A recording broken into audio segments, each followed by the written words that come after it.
প্রায় 2 দশক পর আবারও ফিরছে শিশু কিশোরদের প্রতিভা অন্বেষণের জনপ্রিয় প্রতিযোগিতা নতুন কুড়ি। বাংলাদেশ টেলিভিশনের এই আয়োজন শুরু হচ্ছে আগামীকাল বুধবার থেকে। ৬৪টি জেলা ভাগ করা হয়েছে ১৯টি আঞ্চলিক পর্যায়ে। ১৯ সেপ্টেম্বর পর্যন্ত চলবে প্রাথমিক বাছাই। আঞ্চলিক পর্যায়ে ইয়েস কার্ড পাওয়া প্রতিযোগীরা সুযোগ পাবেন বিভাগীয় অডিশনে, যা অনুষ্ঠিত হবে ৪ থেকে ১১ অক্টোবর। সকাল ৯টা থেকে সন্ধ্যা ৬টা পর্যন্ত চলবে এই অডিশন।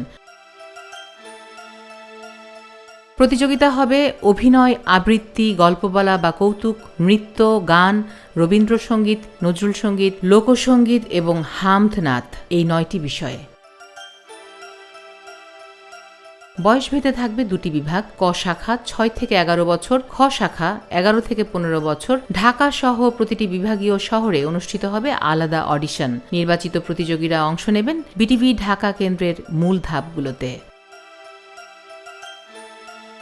নতুন কুড়ির যাত্রা শুরু ১৯৬৬ সালে পাকিস্তান টেলিভিশনে। স্বাধীনতার পর ১৯৭৬ সালে মোস্তফা মনোয়ারের প্রযোজনায় নতুন করে শুরু হয় এই অনুষ্ঠান।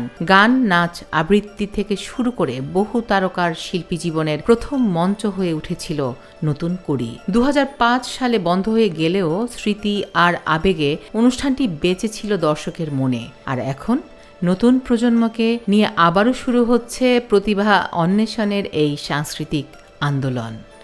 ফারাহ দিবা, ভয়েস অফ বেঙ্গল।